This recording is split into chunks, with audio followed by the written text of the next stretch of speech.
My father introduced me as just a guest at my sister's engagement. Then her Navy SEAL fiancé saw the scar on my wrist and forgot how to breathe. Northwatch Point stood above the Virginia coast, its white porches facing the water. Lanterns hung between the oak trees and waiters carried champagne across the lawn. I arrived in a dark green dress with long sleeves. My father, Howard Vale, greeted donors, attorneys, and military guests as though every stone on the property belonged to him. When I approached, he looked at my dress before looking at my face. "You came. Lydia invited me. She has always been sentimental." He handed me a place card. It contained one word: guest. "Where's the family table?" I asked. "The seating was arranged weeks ago. I was invited 3 weeks ago." Howard lowered his voice. "Do not turn tonight into another argument about your importance." I asked where I am sitting. "You are sitting with the museum staff." Northwatch had once been my mother's family home.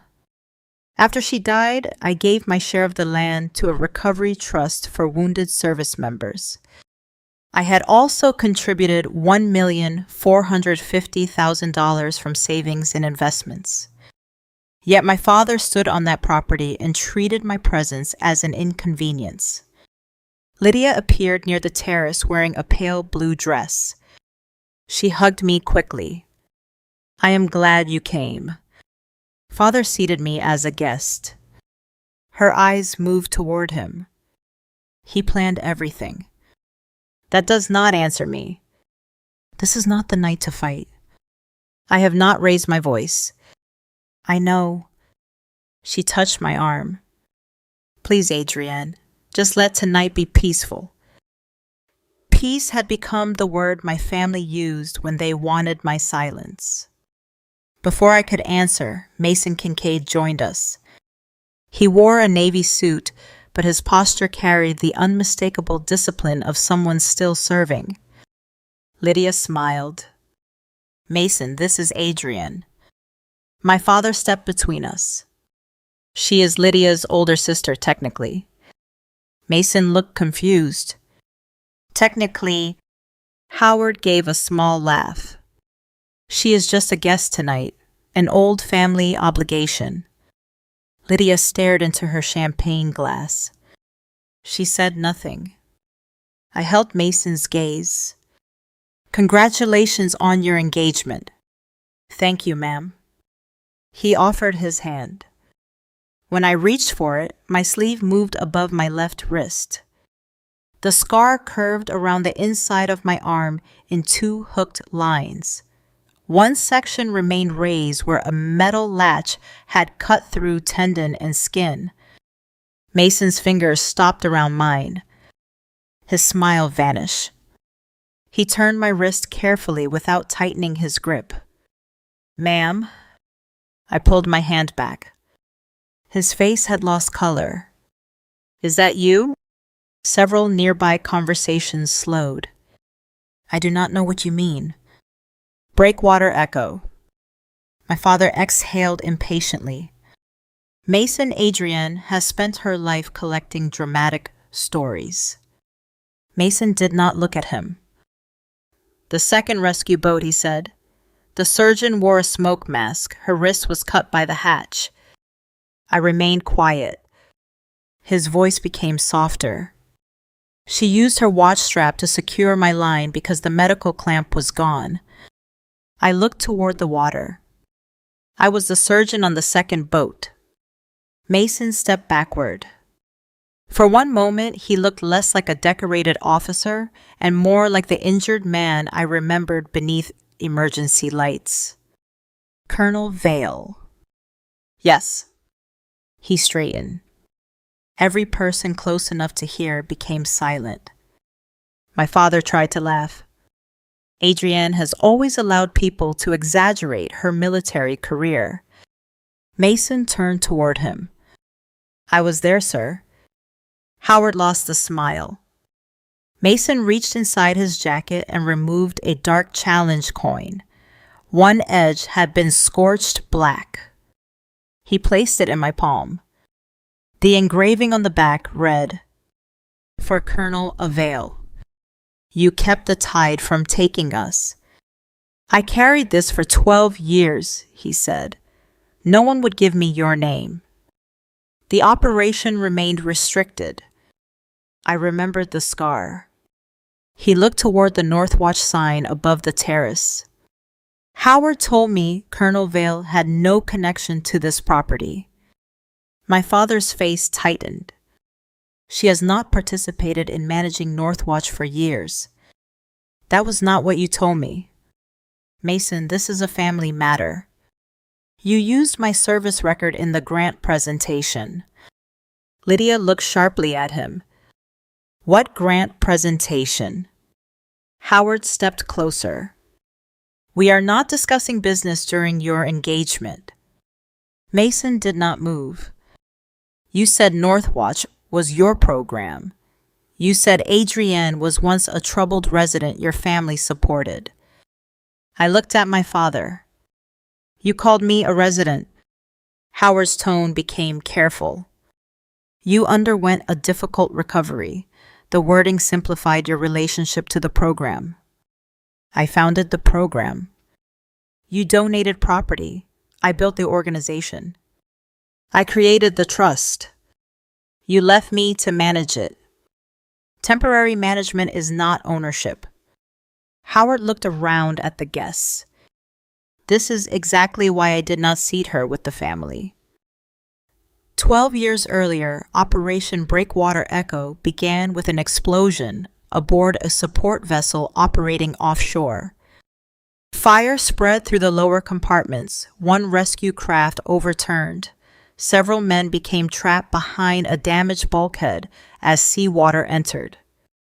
Mason had suffered chest trauma, severe blood loss, and a fractured shoulder. I returned on the second rescue boat after the first medical team withdrew. A broken hatch hook tore around my wrist while I opened the flooded compartment. The cut damaged 2 tendons. I kept working. Mason drifted in and out of consciousness for 93 minutes. Each time his pulse weakened, I spoke to him. "Stay with my voice until the aircraft comes." He survived because sailors reopened the compartment. Medics maintained his airway, pilots accepted dangerous weather, and surgeons waited ashore. I never told my family the full story. The mission was protected for years. Even after parts became public, I did not believe another man's survival belonged in my conversations as proof of my worth. My father interpreted that silence differently. After my wrist surgeries, he began telling Lydia I was unstable. He said the Army had damaged my judgment. He told Northwatch employees I had stepped away because I could not manage financial decisions. None of it was true. I remained an Army colonel and trauma surgeon. I later became medical director of a rehabilitation program at Walter Reed. Northwatch Point had been my mother's inheritance to Lydia and me. Howard wanted to sell the coastal land to a resort developer. I proposed a recovery center where wounded service members and their families could stay without charge after long hospitalizations. I donated my share of the property to the trust. Lydia contributed a smaller interest. I added personal funds for renovations, adaptive bathrooms, therapy rooms, and family cottages. Howard became temporary manager because I continued serving. I remained trust protector and honorary medical director. No mortgage sale or transfer could occur without my approval. Howard slowly removed those facts. My name disappeared from the founder's wall. Bank statements stopped reaching me. Legal emails were redirected. Staff members began addressing Howard as the owner. When I questioned him, he said, "My long absences made everyone uncomfortable." "You cannot disappear for months and expect authority to wait for you," he told me. "My authority is written into the trust." Paper does not run a property. Neither does pretending the paper does not exist. The engagement reception resumed around us, but the mood had changed. Mason asked Lydia, "Did you know Adrienne founded Northwatch?" Lydia looked toward our father. "I knew she contributed land." "Did you know Howard described her as a former resident?"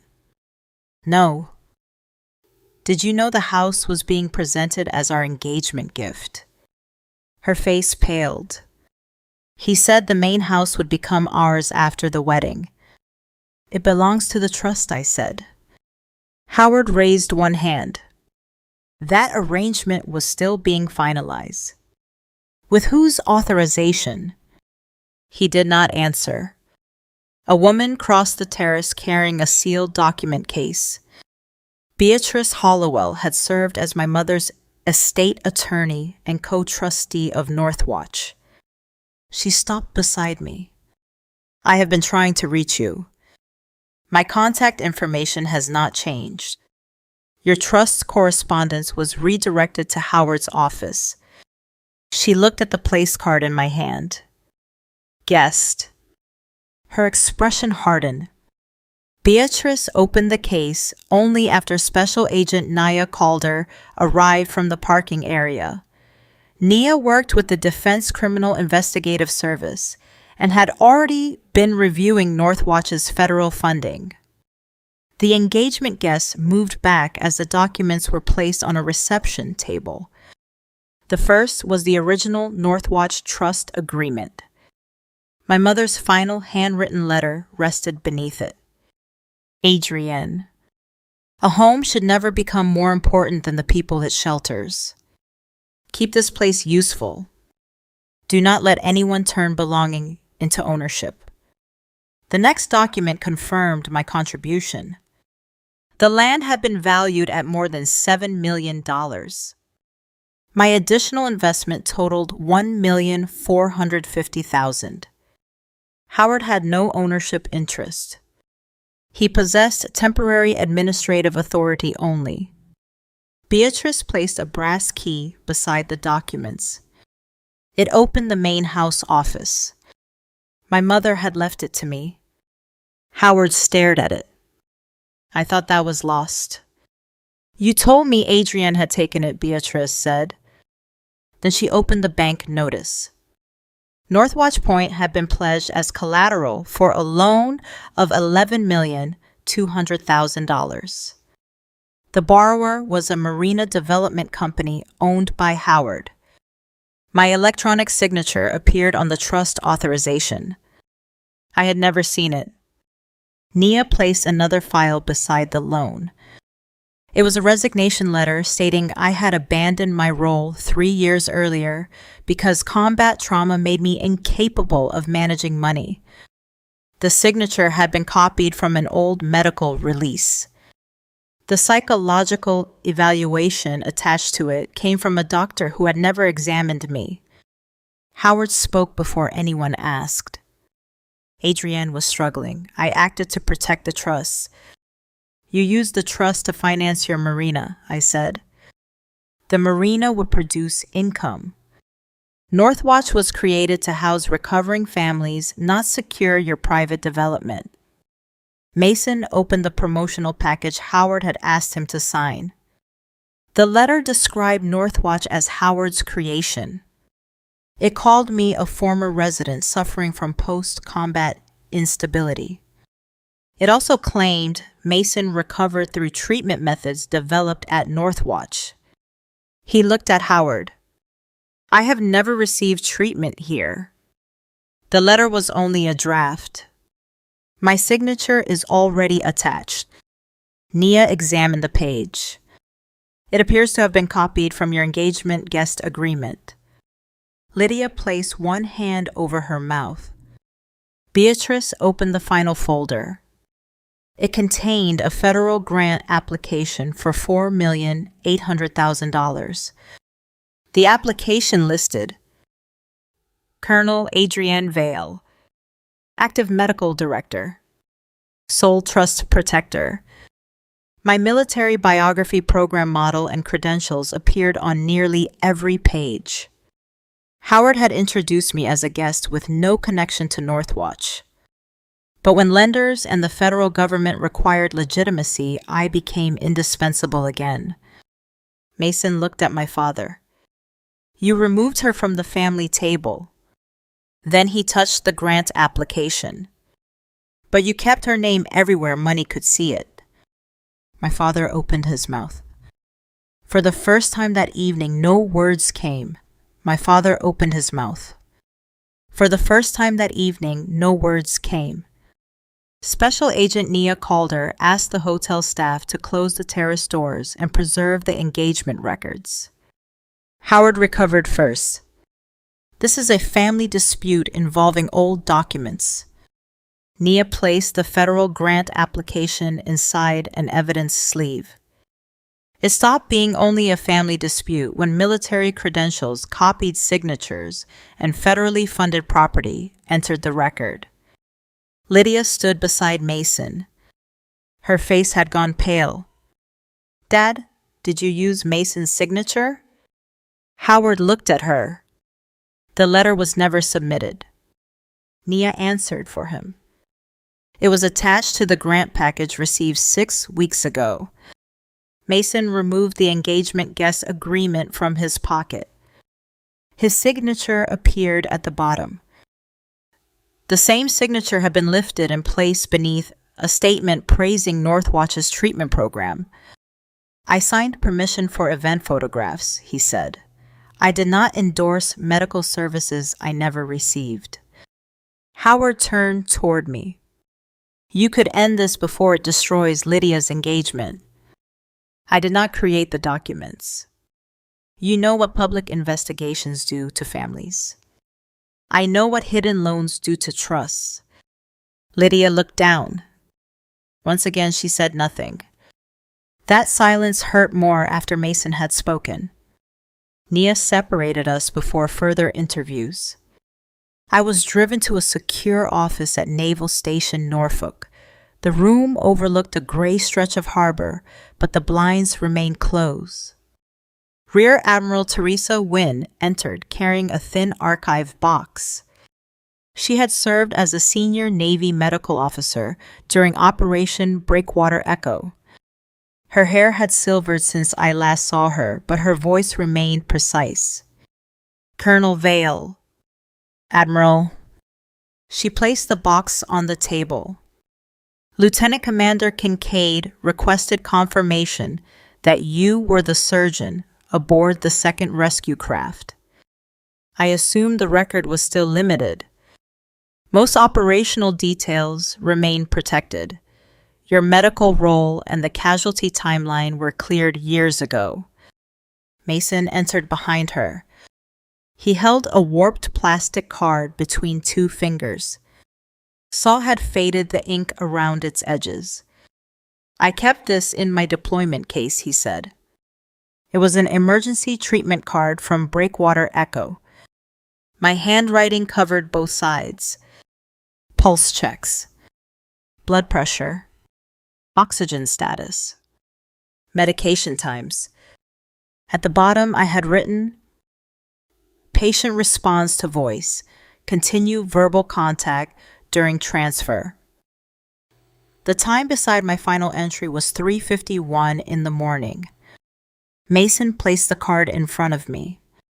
I remembered the scar because it was the last thing I saw before the aircraft lifted. I traced the water-damaged edge. You were not supposed to keep this. The flight medic found it inside my vest. Rear Admiral Wynne opened the official medical log. The handwriting and treatment times match. Mason sat across from me. You said to stay with your voice. I needed you conscious. You kept talking even after someone tried to treat your wrist.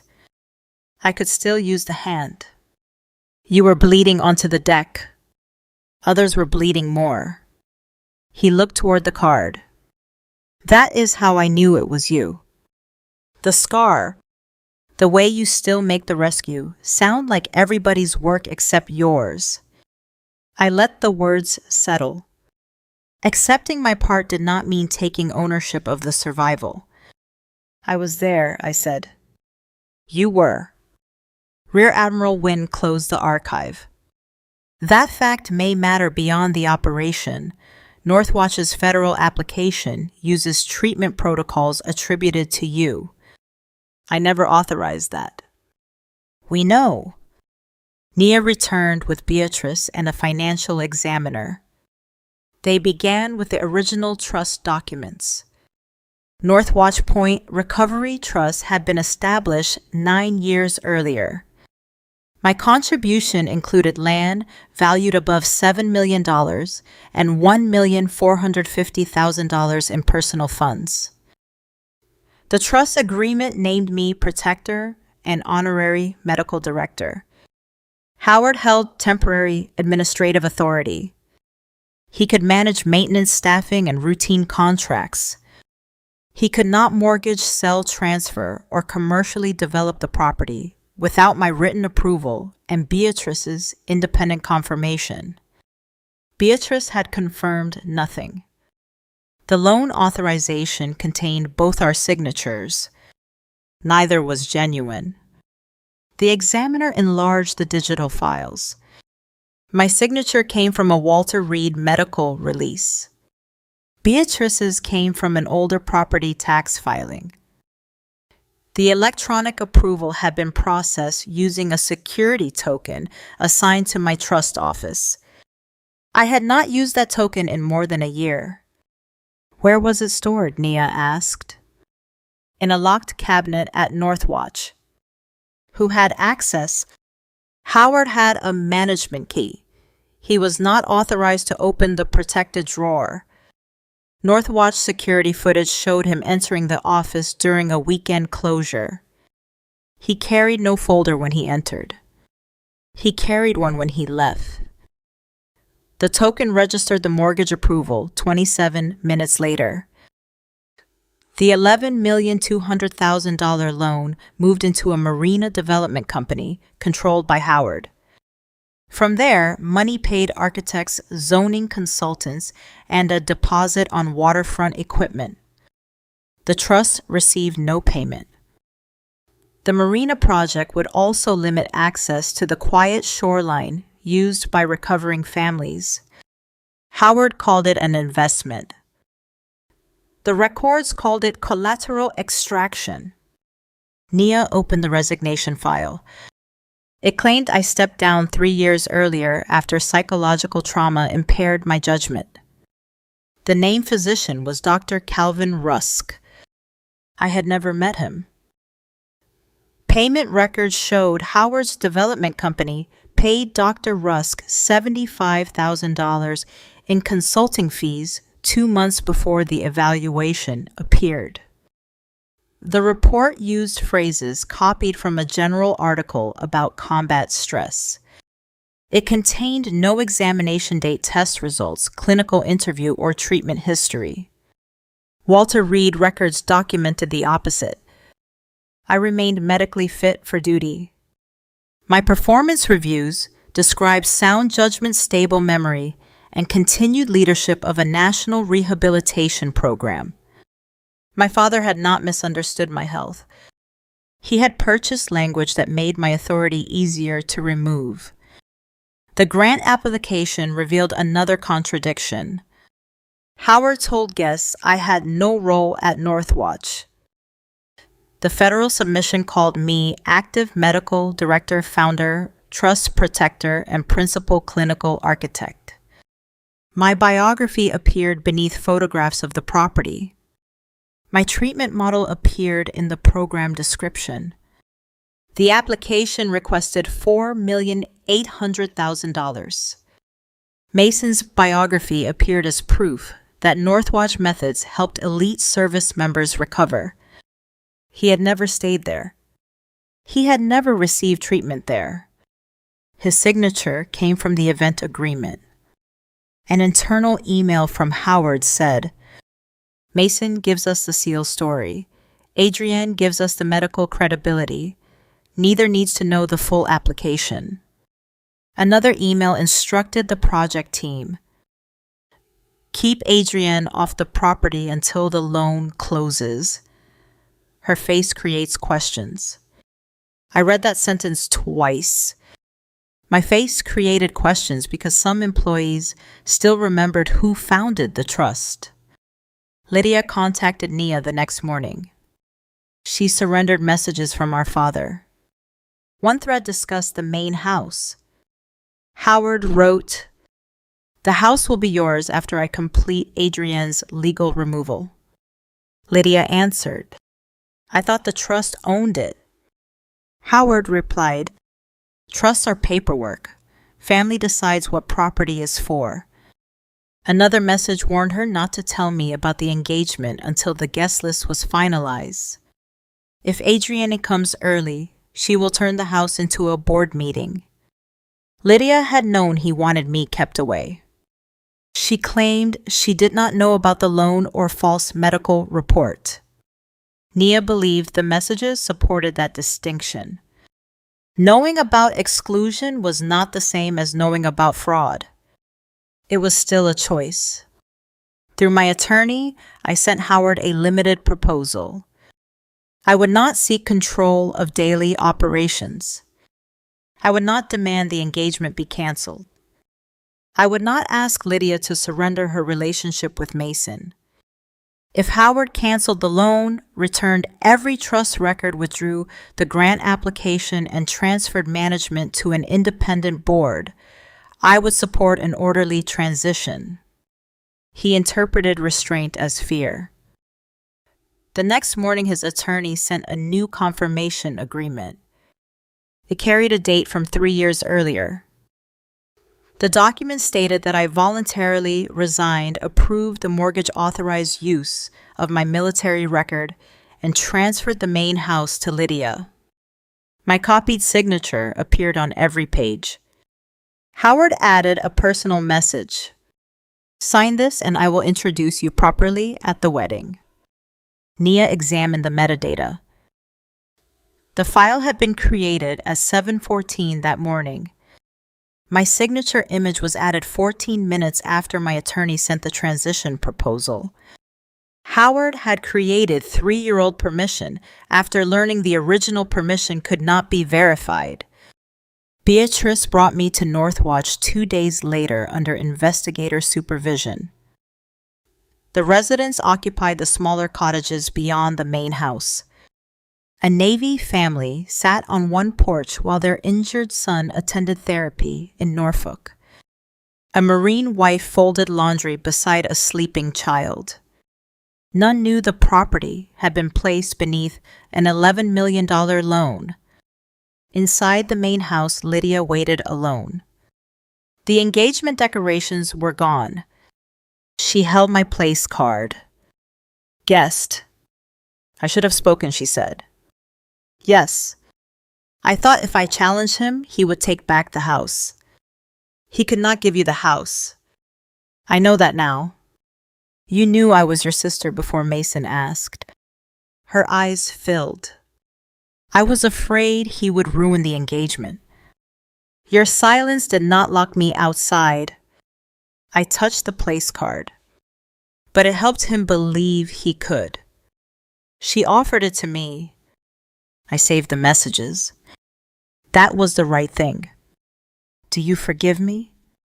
"Not yet." She nodded. For the first time, she did not ask me to make the truth easier for her. "I should have spoken before Mason did," she said. "Yes." We sat in my mother's old kitchen. Lydia handed me the brass key. The metal was cold against my palm. Trust could return slowly. A key returned ownership immediately, only when the documents already supported it. The emergency hearing began 3 weeks later. Howard testified that I resigned from Northwatch 3 years earlier. He said my name remained on later forms because staff failed to update templates. Judge Marion Foster opened the federal grant application submitted 6 weeks before the engagement. "Mr. Vale, If Colonel Vale resigned 3 years ago, why did you certify last month that she remained the active medical director and sole trust protector?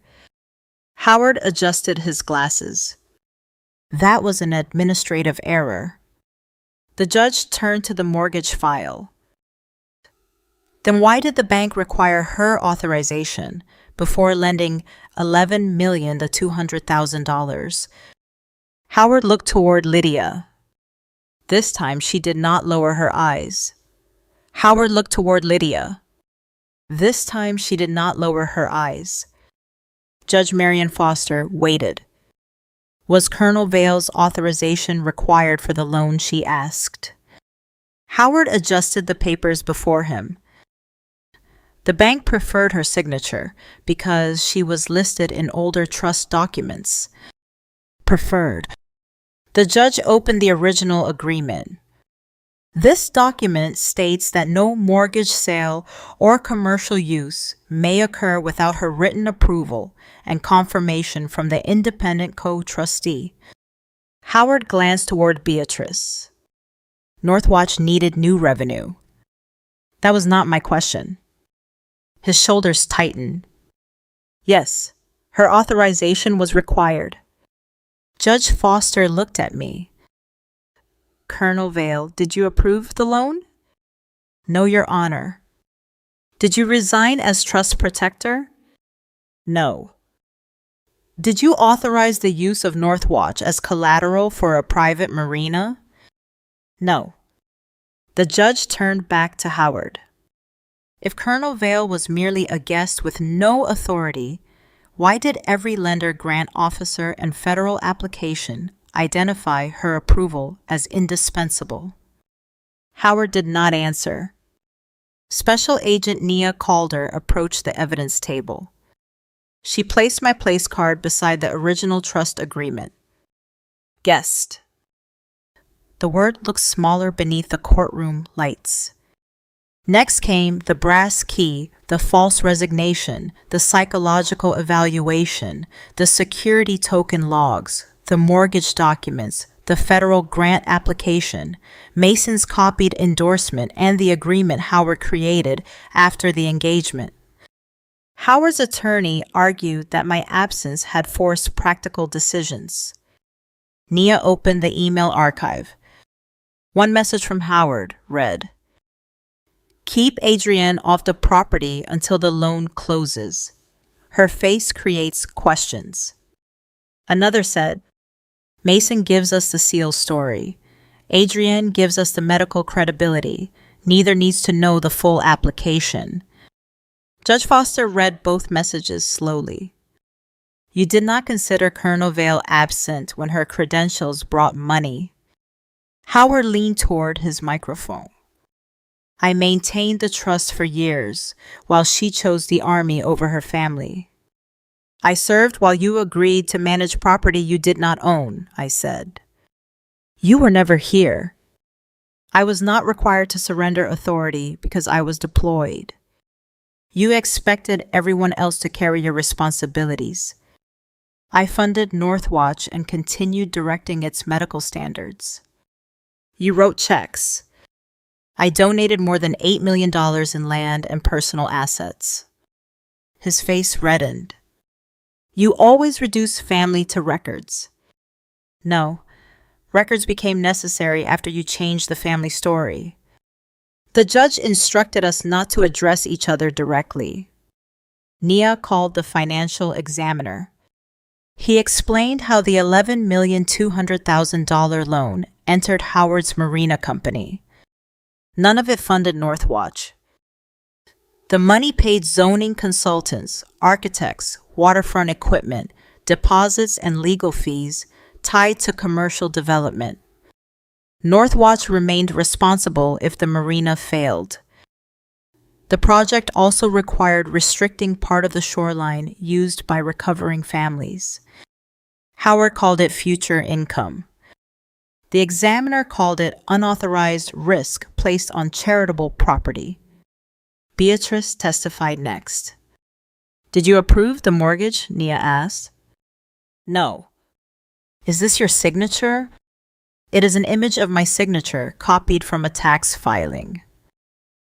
Did Howard possess authority to transfer the main house to Lydia? No. Could Lydia inherit that house as a private gift? No. It belongs permanently to the Recovery Trust. Lydia closed her eyes. Howard had used a house he could not give to purchase her silence. Dr. Calvin Rusk was called by video. He admitted he had never examined me. Howard's development company had paid him $75,000 for consulting work. The report describing me as psychologically incapable had been prepared from documents Howard provided. Did you interview Colonel Vale? Nia asked. No. Did you review her complete military medical record? No. Did you conduct cognitive testing? No. Then what supported your conclusion? Dr. Rusk looked away from the camera. Information supplied by Mr. Vale. Rear Admiral Teresa Wynne followed. She confirmed my current medical fitness command responsibilities and work at Walter Reed. Does Colonel Vale demonstrate impaired judgment? Judge Foster asked. No, Your Honor. Was Dr. Rusk's evaluation part of any military medical process? No. Did Northwatch use medical programs developed by Colonel Vale? Yes. Howard leaned toward his attorney. The report meant to remove my authority now showed how deliberately he had manufactured weakness. Mason testified after the recess. He placed the water-damaged emergency card beside his copied endorsement. Did Northwatch treat you after Operation Breakwater? Echo Naya asked. No. Did Howard Vale develop the procedures that saved your life? No. Did you sign this endorsement? I signed an engagement guest agreement. I did not sign this letter. Why did you recognize Colonel Vale? Her wrist scar matched what I remembered from the rescue boat. Howard's attorney stood. A scar cannot establish ownership of property. Mason remained calm. I did not say it could. He pointed toward the trust agreement. The scar made me ask why her family called her a stranger. The documents answered. Lydia was called last. She carried printed copies of Howard's messages. Her hands trembled, but her voice did not. What did your father promise you? Nia asked. The main house after my wedding. Did you know he lacked authority to give it away? I suspected the trust still owned it. I accepted his explanation because I wanted the house. Did you know about the mortgage? No. Did you know he described Adrienne as mentally impaired? I knew he said she had stepped away because of her injuries. I did not know he created a medical report. Why did you remain silent at the engagement? Lydia looked at me. I was afraid that if I defended my sister, my father would take back the wedding and the house. What changed? Mason recognized what I had trained myself not to see. Howard shifted in his chair. I gave you everything. Lydia turned toward him. You offered me property that was not yours and called it love. The courtroom remained quiet. She opened the final message. Howard had written, "The house will be yours once Adrienne is legally removed." Lydia continued, "He wanted me to believe my future depended on my sister having no place in the family." Howard looked toward me. You turned her against me. I kept my eyes on the brass key. She read your words. Nia presented the backdated agreement created after the engagement. It said I resigned 3 years earlier, approved the mortgage, authorized the federal grant, and transferred the main house to Lydia. The visible date was false. The metadata showed it was created at 7:14 on the morning after the engagement.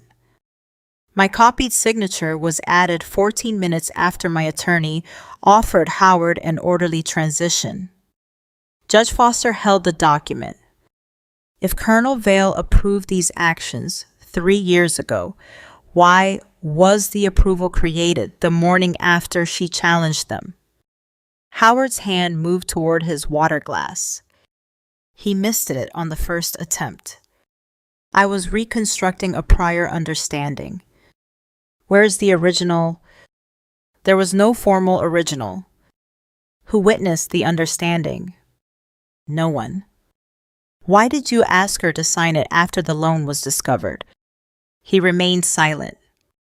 Judge Foster read Howard's accompanying message. Sign this and I will introduce you properly at the wedding. She set it down. You offered a daughter recognition in exchange for validating documents you created after the fact. Howard's voice weakened. I was trying to preserve the family.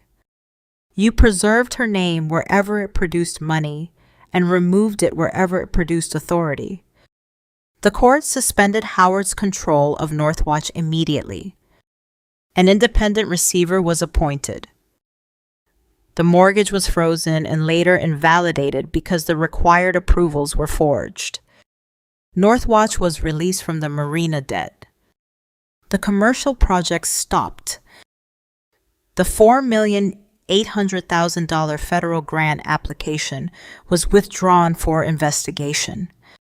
Howard was referred for possible charges involving trust fraud, false loan statements, forged signatures, misuse of military identities, federal grant fraud, and fabricated medical evidence. Dr. Rusk faced a professional review. Mason's name and biography were removed from every promotional file.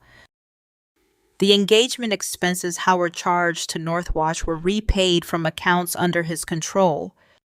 I did not ask the court to give me the main house. It already belonged to the trust.